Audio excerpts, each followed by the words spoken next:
नमस्कार, मेरा नाम अभिनय शर्मा है और आप द पंडित के मॉक 3 का वीडियो सॉल्यूशन देखने आए हैं।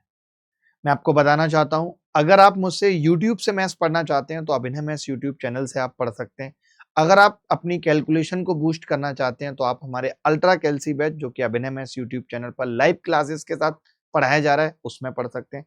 अगर आप मेरे से लाइव पूरा मैथ्स पढ़ना चाहते हैं तो आप करियर ऐप डाउनलोड करके मेरे किसी भी फाउंडेशन बैच को ज्वाइन कर सकते हैं। अगर आपको इसी साल एग्जाम देना है और आप किसी रिकॉर्डेड कोर्स को खत्म करना चाहते हैं ताकि आप कम वक्त में पूरे मैथ्स के सिलेबस को निपटा सकें, तो आप मेरे रिकॉर्डेड कोर्स से भी पढ़ सकते हैं। मैं आपको सारी चीजों के बारे में बता देता हूं।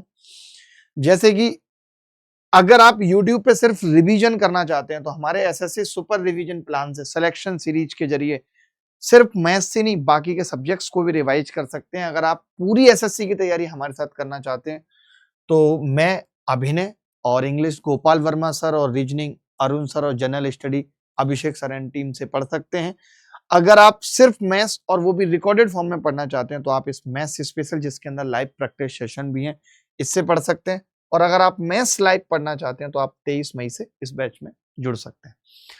अगर आप ये उम्मीद लगा रहे हैं कि आपको फीस कम देनी पड़े तो आप हेल्प 300 कोड का इस्तेमाल करके अपनी फीस को भी कम कर सकते हैं।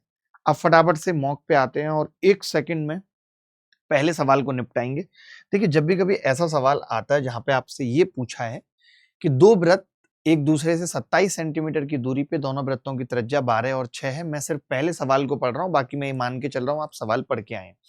तो दोनों जो स्पर्श रेखाएं होती हैं, एक सीधी और एक अनुप्रस्थ उभयनिष्ठ स्पर्श रेखा, इन दोनों की लंबाइयों का योग पूछ रहा है। तो मैंने कहा वैसे हिंदी गलत है, तिर्यक होनी चाहिए थी दूसरी। अनुप्रस्थ तो पहली वाली को ही कहते हैं, जो सीधी होती है ना उसी को अनुप्रस्थ कहते हैं। तो इंग्लिश में ठीक लिखा हुआ है कि sum of length of direct common और ट्रांसवर्स कॉमन टेंजेंट। तो आप मुझे बताइए, अगर मैं पहली वाली निकाल लूं, मैं इसलिए कह रहा हूं क्योंकि पहली वाली सब में अलग अलग है, दूसरी वाली तो इसमें सेम भी है तीसरे और दूसरे ऑप्शन में। तो जब मैंने पहली वाली निकाली यानी डायरेक्ट कॉमन टेंजेंट निकाली डीसीटी, तो मुझे पता चला अंडर रूट के अंदर 27 का स्क्वायर होगा और फॉर्मूला होता है इन दोनों की रेडियस का अंतर 12 और 6 यानी 6 का स्क्वायर। तो मुझे एक बात तो समझ में आ गई कि जो भी हो 3 का स्क्वायर तो बाहर रहेगा, लेकिन 3 का स्क्वायर भी दो ऑप्शन में है, तो मैंने 3 बाहर ले लिया। अंदर नौनीम 81 और 2 का स्क्वायर 4 बचेगा। 81 में से 4 जाएंगे 77 यानी 3√77 होगा। तो सी इज द करेक्ट आंसर। अब मुझे दूसरी निकालने की जरूरत नहीं है, यही आपको भी पेपर में करना था। m सबसे छोटी विषम अभाज्य संख्या है तो 7 की घात m-1 किससे विभाज्य होगा? आप देखेंगे 7 की घात m, पहली बात तो सबसे छोटी विषम अभाज्य संख्या 3 है यानी 7 की घात 3-1, तो 342 आ गया। अब देखो 7 की घात m-1 कभी 7 से नहीं कटेगा, तो ना तो 98 उत्तर हो सकता है ना 49। 342 किससे कटेगा? तो 36 से तो बिल्कुल नहीं कटेगा क्योंकि 4 से ही नहीं कट रहा, तो B is the correct answer. 20 सवाल का सही उत्तर हो जाएगा। एक वृत्ताकार स्विमिंग पूल समलंब चतुर्भुज एबीसीडी के आकार के एक मैदान से घिरा हुआ है। यानी ये सवाल कुछ नहीं था, बस डराने के लिए स्विमिंग पूल लिखा था। ये बस ये कह रहा है कि एक वृत्त एक चतुर्भुज की चारों भुजाओं को स्पर्श करता है, और जब एक वृत्त एक चतुर्भुज की चारों भुजाओं को स्पर्श करता है तो आमने सामने की भुजाओं का जो जोड़ होता है वो बराबर होता है। यानी ए बी 34 और प्लस सी डी 41 बराबर होगा 54 प्लस ए डी के। मैंने देखा जी 5 में से 4 जाने हैं तो एक बचना है, और एक कई सारे ऑप्शन में भी है, तो ये एडी आ रहा है, लेकिन 61 तो हो नहीं सकता, तो 21 ही होगा। मतलब मैं बचता हूं कैलकुलेशन से, बेसिकली मुझे इरिटेट करती है कैलकुलेशन में, दिमाग को थकने नहीं देना चाहता।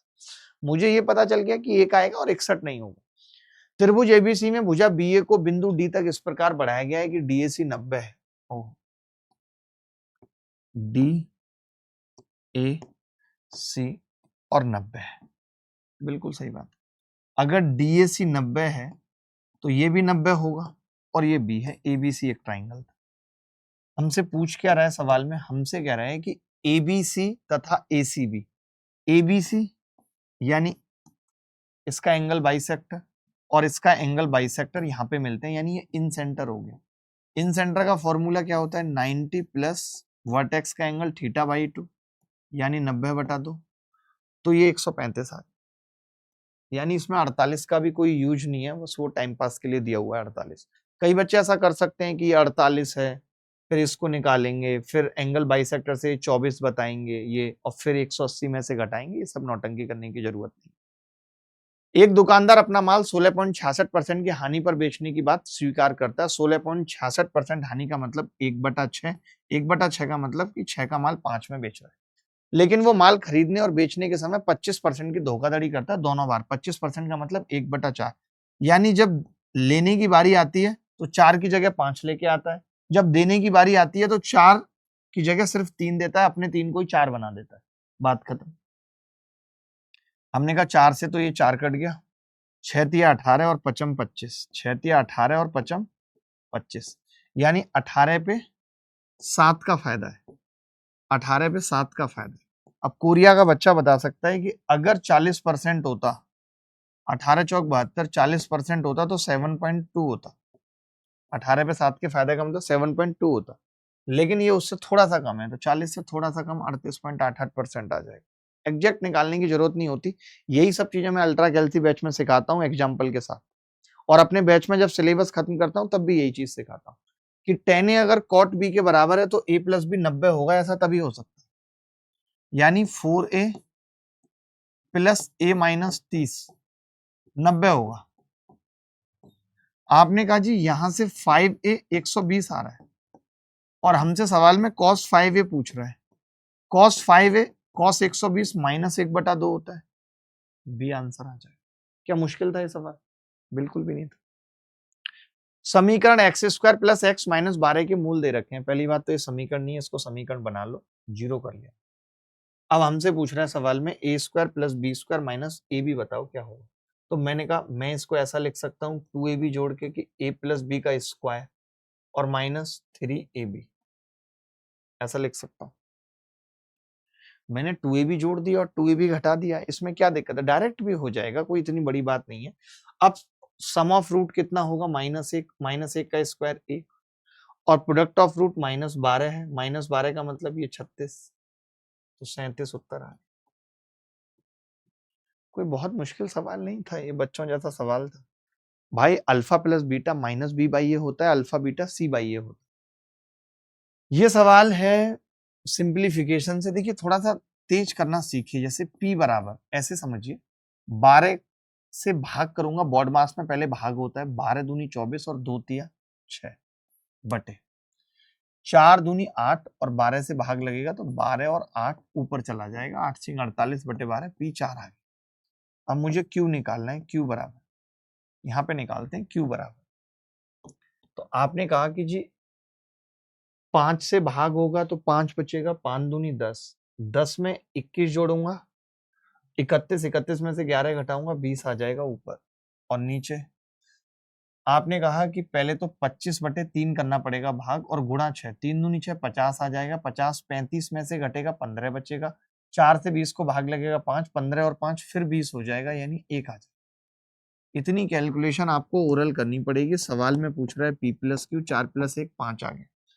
अगर आपको तेज लगता है तो अगले मॉक से मैं स्लो भी बता सकता हूँ, बट स्लो यहाँ पढ़ाने नहीं आ रहा हूँ कोई टॉपिक, यहाँ आपको कम से कम वक्त में सवाल करना सिखा रहा हूँ। अगर मैं ही 1.5 घंटे में करूंगा तो आपका मोटिवेशन कैसे आएगा 15 मिनट में करने का। 10.8 सेंटीमीटर लंबाई और 8.8 सेंटीमीटर चौड़ाई वाली आयताकार सीट का एक टुकड़ा एक बेलनाकार सीट बनाने के लिए उपयोग किया जाता है, जिससे बेलन की ऊंचाई आयताकार सीट की लंबाई के बराबर है, यानी ऊंचाई 10.8 हो गई भाई। और अगर 10.8 ऊंचाई है तो वो 4 का मल्टीपल है, तो जो भी उत्तर होगा वो 4 का मल्टीपल जरूर होगा। अब मैं देखता हूं ऐसा है या नहीं। सबसे पहले मेरे दिमाग में ये तो 4 का मल्टीपल नहीं है, ये भी नहीं है 4 का मल्टीपल, ये भी नहीं है, ए इज द करेक्ट आंसर। करने की जरूरत नहीं है फिर इसको, जब 4 का मल्टीपल एक ही ऑप्शन में है। 42 किलोमीटर की गति से प्रदीप अपनी यात्रा 3 घंटे 24 मिनट में करता है। 3 घंटे 24 मिनट का मतलब क्या है, 24 मिनट का मतलब होता है 3 सही 2/5, और दोबारा में 2 सही 1/10। आपने देखा कि जी अनुपात आ गया, 5 तिया 15 दूनी 15 और 2 17, 17/5, ये समय का अनुपात निकाल दिया हमने, 21/10। आपने कहा 10 से गुणा करूं तो ये 34 रेशियो 21 आ रहा है। ये अगर टाइम का अनुपात है और सेम डिस्टेंस ट्रेवल करनी है तो स्पीड 21:34 हो जाएगी। 21 यानी पहले 42 थी तो 34 यानी अब 68 होगी। रेशियो निकाल दिया, आसान सवाल था, कोई बड़ी बात नहीं, इतना लिखने की जरूरत भी नहीं थी, जैसे 34 देखा 68 मार्क कर देते। ये total production of the rice by country Q in 2021 and 2023 दिया हुआ है। 2021 और 2023 कहां पर है? 2021 ये रहा। और क्यू का प्रोडक्शन कितना है दिया है? कुछ क्यू का प्रोडक्शन 235 और आर का कितना दिया है? क्यू का ही है, पहले तो क्यू का ही दिया है 235 और 2023 में कितना है? 290। ठीक है, ये कितना आ गया जी मिला के? 525। अब हमसे कह रहे हैं कि आपको बताना है ये कितना परसेंट है 20, 22, 24 में आर का। तो 20 में आर कितना है? 435। आर 20 में, 22 में कितना है? 390। 24 में कितना है? 435। 340 उल्टा लिख दिया हमने। टोटल जोड़ के कितना आ रहा है ये? 1165। अब आप एक बात समझना, अगर ये 1165 आ रहा है, मैं ये कह रहा हूं अगर यहाँ 1050 होता तब 50% होता, लेकिन अभी भाग तो ज्यादा संख्या से लगेगा, यानी इसका 50% तो उत्तर 50% से कम होगा, और कम होगा तो डी उत्तर है। एग्जैक्ट निकालने की जरूरत नहीं है, आप देख सकते हो। 11 चौक 44, 40 से तो बड़ा होना है। ठीक है, चलिए। 38 रुपए प्रति किलोग्राम वाले गेहूं को, 38 लिख लिया मैंने गेहूं, 56 रुपए प्रति किलोग्राम वाले गेहूं के साथ मिलाया है और 65 में बेच रहे हैं, जब 30% का लाभ है, यानी मन में सोच लेंगे कि 130% 65 है, यानी मिक्सचर 50 का। 38 50 में से जाएगा 12, 56 जाएगा 6, यानी 1:2 में मिलाना पड़ेगा।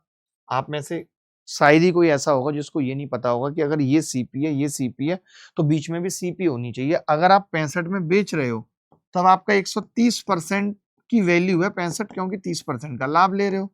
तो 100%, मैंने कहा 130 का आधा था 65, तो मैंने ओरली 50 कर दिया था। यही तो सीखना है।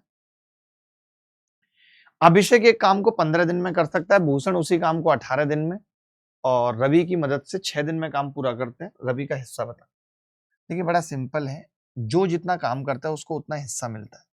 पहले वाला बंदा 6 दिन में 6/15 काम करेगा, पन्ना 75, 5 30, 300 रुपए उसके मुंह पे फेंक के मार दिए जाएंगे। दूसरा वाला बंदा 6 दिन में 18 में पूरा काम करता है, 6 दिन में 1/3 करेगा, यानी 250 रुपए उसके मुंह पे फेंक के मार दिए जाएंगे। लेकिन हमें तीसरे बंदे के पैसे बताने, अब तक 550 दे चुके हैं हम, तो 200 रुपए रवि को मिलेंगे। यही इस सवाल का उत्तर। ऐसा नहीं कि हर बात में मैं एलसीएम लेना चालू कर दूं, ये जरूरी नहीं है। एक व्यक्ति साधारण ब्याज पर 8,000 रुपए उधार लेता है और 5 साल बाद 3500 दे देता है। तो देखिए 8,000 रुपए पे 5 साल तक ब्याज चलेगी, उसके बाद 3500 दे देगा तो बचेगा कितना? 4,500। इस पे 2 साल तक ब्याज चलेगी। और अगर 4500 बचा था तो 3185 दिया कितना है? 7685। यानी मैं देख सकता हूं कि ब्याज कितनी मिली है? 3185। ये सही है, 3185। अब आप एक बात बताओ, हमने ऐसे सवालों को ऐसे करते हैं, देखो कि 8,000 पे 5 साल का ब्याज या फिर 40,000 पे 1 साल का ब्याज, 4,500 पे 2 साल का ब्याज या फिर 9,000 पे 1 साल का ब्याज। तो मैं ये देख रहा हूँ 40 और 9 49,000 पे 1 साल का जो ब्याज है वो 3185 है। 7 से काटेंगे तो 7 चौक 28 और 7 चौक 28, 7 पंजे 35, 7 पंजे 35, फिर 7 से काटेंगे तो 7 पंजे 35, नहीं 7 छिंग 42, 7 पंजे 35, यानी 1000 पे 65 आ रहा है, तो 100 पे 1 साल में कितना ब्याज मिल रहा है? तो आपने कहा 6.5, 100 पे 1 साल में मिलने वाले ब्याज को रेट कहते हैं। सी आंसर है।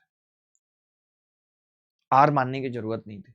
x बराबर √11 + 3, y बराबर √11 - 3, तो x अपॉन y का स्क्वायर, y अपॉन x का स्क्वायर, -103 का मान पूछा। कहने का मतलब है कि इसका जो भी मान आएगा, जो भी मान आएगा, उसमें मैं अगर ये 103 जोड़ूं तो परफेक्ट स्क्वायर आना चाहिए। तो पहले वाले में 103 जोड़ रहा हूं तो 403 नहीं आ रहा, इसमें भी जोड़ रहा हूं तो नहीं आ रहा, इसमें 400 आ रहा है, ये उत्तर हो सकता है, और इसमें भी 406 आ रहा है, तो यही उत्तर है, निकालने की जरूरत नहीं है इसमें। एक टैंक में 17 नल लगे हुए हैं, कुछ इनलेट पाइप हैं, कुछ आउटलेट पाइप हैं। प्रत्येक इनलेट पाइप 36 घंटे में टैंक को भरता है, प्रत्येक आउटलेट 45 घंटे में टैंक को खाली करता है। यदि सभी नल खोल दिए जाएं तो टैंक 45 घंटे में पूरी तरह भर जाता है। आउटलेट पाइप, मैं कहता हूं ऐसे सवालों में ना एज्यूम करके करने में ज्यादा फायदा है। आप देखो कि अगर आउटलेट पाइप की बात करूं तो जितने भी आउटलेट पाइप होंगे, मैं अगर एक आउटलेट पाइप की बात करूं और 45 घंटे तक वो चला है तो 100% उसने खाली किया है। 100% एक आउटलेट पाइप ने खाली करा है, क्योंकि वो 45 घंटे में टैंक को खाली करता है और 45 घंटे तक ही काम हुआ एक पाइप। ये आउटलेट पाइप की कहानी है। मैंने कहा इनलेट पाइप ने, तो आपने कहा वो 36 घंटे में पूरे टैंक को भरता था और 45 घंटे तक चला है, तो एक पाइप ने 125% भरा। अब देखिए टोटल 17 है। अगर ये 125% भरता है, यानी अगर इक्वल भी पाइप होते तो भी टैंक भर जाएगा, तो भी टैंक भर जाएगा। अगर 8-8 भी हो तो भी टैंक भर जाएगा, लेकिन 200% भर जाएगा। तो ये बात तो तय हो गई कि भरना तो 100% ही है। तो मैंने कहा ये बात तय हो गई कि आउटलेट पाइप थोड़े ज्यादा है और इनलेट पाइप कम है। इनलेट पाइप कम है और पूछा क्या, आउटलेट पाइप ही पूछा, 8 से ज्यादा है, यानी ये तो मैं चाहूं तो चेक ही करने की जरूरत नहीं है। तो मैंने कहा लेके देख लेते हैं, पहले एक बार इसको 9 ले लेते हैं और इसको 8। तो आपने कहा 8 के हिसाब से ये 1000% भर देगा और 9 के हिसाब से ये 900% खाली कर देगा, यानी 100% पानी चला जाएगा, यही उत्तर। अब आगे बढ़ने की भी जरूरत नहीं रही। आप वैसे एलसीएम लेके भी कर सकते थे, मेरे को ऐसे परसेंट से मजा आ रहा था तो मैंने कर दिया। आप एलसीएम लेके भी कर सकते हैं, आपको इतनी टेंशन नहीं लेनी कि 36 और 45 का एलसीएम ले लिया, एक्स पाइप मान ली, वो भी एक तरीका है। एक दुकानदार ने एक मेज 5,000 रुपए और कुर्सी 2400 रुपए में खरीदी। तो मैं आपसे पूछ सकता हूं कि मेज और कुर्सी पे अगर एलिगेशन लगाने जा रहे हैं तो इनकी सीपी का अनुपात कितना है? तो आपने कहा 25 और नहीं, 50 और 13 का अनुपात है, कितने का है? 25 और 12 का अनुपात है, क्योंकि एक 5,000 की, एक 2400। आपने कहा है कुर्सी को 13% के लाभ पर बेच रहे हैं और इसको 50% के लाभ पर बेच रहे हैं। ओवरऑल पूछ रहा है, तो एलिगेशन से बढ़िया कोई तरीका नहीं है। आप बताइए 25 और 12 है और इनके बीच का गैप भी 37 है, तो 25 और 12 में ही बढ़ जाएगा। 50 में से 12 घटा लीजिए, 13 में 25 जोड़ लीजिए, ओवरऑल 38% आएगा। यही उत्तर है, ठीक है। ए और बी ने 25,000 और 20,000 रुपए के शुरुआती निवेश के साथ, यानी निवेश का अनुपात कितना है, आई, 55 25 और 5 चौक 20, ठीक है। उनकी वार्षिक लाभ 15 और 16 है, प्रॉफिट 15 और 16 है। तो मैं यहां से टाइम निकाल सकता हूं, प्रॉफिट बटे इन्वेस्टमेंट। प्रॉफिट डायरेक्टली प्रोपोर्शनल होता है इन्वेस्टमेंट इनटू टाइम के, तो 5 तिया 15, 4 चौक 16, 3 और 4 आ गया। यदि बी ने अपनी राशि 8 महीने के लिए निवेश की थी, 4 की वैल्यू 8 है, तो 3 की कितनी हो जाएगी, 6 महीने। यही उत्तर है। सवाल है ये कोई? क्या पेपर बना रहे हो भाई, आप ढंग का पेपर बनाओ थोड़ा। वर्ष 2020 में विक्रम की मासिक आय 17,500 और उसका मासिक व्यय 10,500 था। अगर मैं अनुपात की बात करूं तो 35 सत्ते 175 और 35 तिया 105। ये कह सकता हूं भाई, 35 से काटा मैंने, 35 पंजे, सॉरी, 35 पंजे 175 और 35 तिया 105, ठीक है। 5 उसकी मासिक आय थी, 5, और 3 उसका खर्च था, यानी 2 उसकी सेविंग थी, चाहे तो एलिगेशन लगा लीजिए। अब आपको पता है कि इनकम बीच में आएगी, इनकम कितनी बढ़ी है, 24% की वृद्धि हुई है, खर्चा 10% बढ़ा है, 10%। आपने कहा 24 में से 10 गए 14, 2 सत्ते 14, ये 21 आ गया। 21 जोड़ेंगे अगर 24 में तो यहाँ 47% आ जाएगा। सेविंग जो है वो 47% बढ़ेगी, 45, सॉरी 45%, बी आंसर। आप ऐसा भी कर सकते थे, जैसे आपको पता है कि टोटल इनकम 5 है और ये 3 है, तो आप मुझे बताइए, मैं तो ये मान लेता कि जी सब कुछ 24-24 ही बढ़ गया, लेकिन आपको पता है कि वो 10% बढ़ा है, यानी 14 बच रहा है, 14 3 पे बच रहा है 42, वो 42 2 में डिवाइड होगा 21%, यानी 45% आ जाए। वैसे भी कर सकते थे, ये लाइन मेथड है। 18 sine square x plus 21 sine x बराबर 15। पता नहीं क्यों 3 से गुणा कर रखी है इस इक्वेशन को। 3 छिंग 18, 6 sine square x plus 7 sine x minus 5 बराबर 0। 6 पंजे 30, 30 के ऐसे फैक्टर करने हैं मुझे जो कि 7 बना दे, तो 10 sine x minus 3 sine x minus 5 बराबर 0। मैं देख पा रहा हूं एक फैक्टर तो आ रहा है जी 2 साइन एक्स माइनस 1 बराबर 0, यानी साइन एक्स जो है वो 1/2 आ रहा है। 1/2 आ रहा था साइन एक्स। एक फैक्टर ही निकाला मैंने, दोनों नहीं निकाले। मैंने सोचा कि यहां से अगर कॉमन लूंगा तो 2 साइन एक्स आएगा और यहां से माइनस 1 आएगा, तो साइन एक्स की वैल्यू 1/2 हो गई। अगर साइन एक्स की वैल्यू 1/2 है तो उस केस में कॉस एक्स की वैल्यू √3/2 होगी।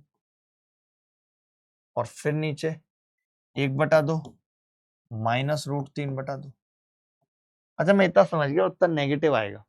तो ये नहीं है, ये नहीं है, ये नहीं है, सी आंसर है। मैंने कैलकुलेशन नहीं की क्योंकि उत्तर नेगेटिव दिख गया मेरे को कि 1/2 में से √3/2 घटेगा।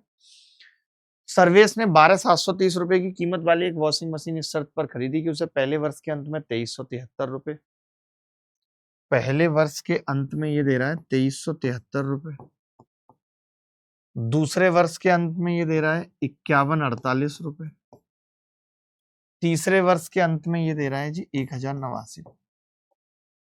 और स्टार्टिंग में कुछ पैसा इसने दिया, शायद वही पूछा है स्टार्टिंग में कितना दिया। तो मैं ये कह रहा हूं 10% अगर रेट ऑफ इंटरेस्ट है तो हर बार 10 रुपए अगर रह जाएंगे तो 11 देने पड़ेंगे। तो मैं ये कह रहा हूं अगर आपने यहाँ पे 11 दिए हैं, 1089 की जगह 11 दिया है, आप समझना, तो 10 की जगह कितना रह गया होगा। आप ये देख रहे हैं कि 990 ना, 99 990 रह गया होगा, यानी इतना पे भी किया था। तो 8 9 और 4 13 का 3 हासिल 1, यानी 6138 की लाइबिलिटी थी यहाँ पे, जिसमें से आपने 990 दे दिए, 5148 दे दिए थे, 990 रह गया था। अच्छा यहाँ पे भी 10 से 11 हुआ होगा, अगर यहाँ 10 रह गए होंगे तो फिर 11 दिया होगा। तो आपने कहा 11 की वैल्यू है 11 में पंजे 55, 6 बचेगा, 11 में पंजे 55, 11 अट्ठे 88, यानी यहाँ पे 10 की जगह 5580 रह गया था, कह सकता हूं। यानी यहाँ पे लाइबिलिटी कितने की थी, तो आप कहेंगे जी 3 रुपए 8 7 15 का 5 हासिल 1, 5 और 3 8 और 1 9 और 5 और 2 7, इतनी की लाइबिलिटी थी। आप देख रहे हैं कि जी फिर से यही खेल हुआ होगा, यहाँ 10 रुपए रह गए होंगे तो 11 दिए होंगे।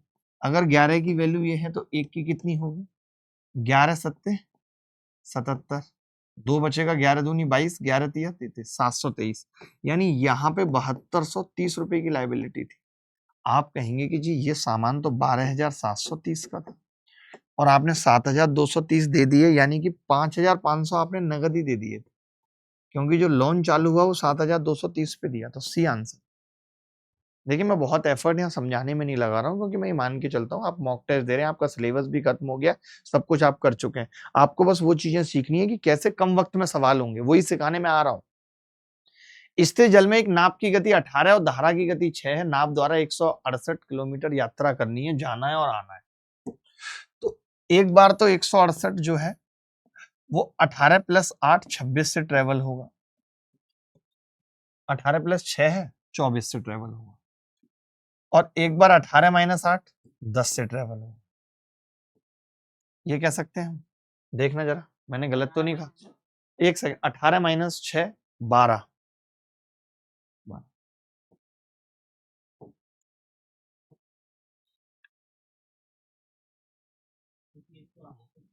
हाँ हाँ एक ही निकाल दूंगा।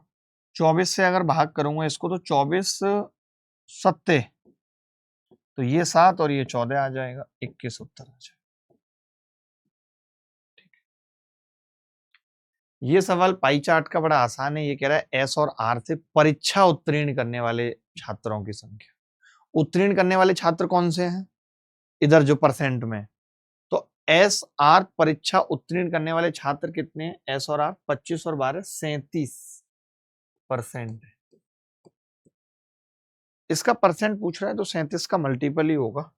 एक ही ऑप्शन दिख रहा है मुझे 37 का मल्टीपल, 74% करेक्ट आंसर है। देखिए पेपर में बहुत वक्त होता नहीं है सोचने के लिए, इतना ही होता है कि आप सोचें और लगा दें। 4 साल पहले राहुल और शंकर की आयु का अनुपात 4:3 और 8 साल बाद उनकी आयु का अनुपात 7:6 हो गया। गैप ऑलरेडी सेम है 4 और 3 और 7 और 6 का। तो 4 से 7 होने का मतलब है 3 बढ़ा है रेशियो, और एक बार बात हो रही है 4 साल पहले की, एक 8 साल बाद की, यानी 3 की वैल्यू 12 साल। ये जो 3 है इसी की वैल्यू 12 साल आ गई एक तरीके से। अब आपको पता है कि ये 6 साल बड़ा भी है, और फिर ये ऑलरेडी इसकी 4 साल पहले की आयु आई है, तो और 4 जोड़ दिया मैंने करंट निकालने के लिए। प्रियंका से 6 साल बड़ा है, लेकिन प्रियंका की 5 साल पहले की पूछ रहा है, तो 12 और 10 22 में से 5 जाएगा, 17 साल की प्रियंका। जो पूछ रहा है वो 17 साल की होगी प्रियंका। व्यंजक का मान पूछ रहा है। ये सवाल है यार, क्या बोलूं मैं इन सवालों को। 9। देखिए 9 से इस सवाल का जो उत्तर है 9। 27 की घात 1/3 मतलब 3। क्यूब रूट ले लिया 16, 216 का क्यूब रूट 6 की पावर 1/3 की क्यूब की पावर 1/4। सही है। 1/3 नहीं, अच्छा 1/3 नहीं है, वो तो हट गया।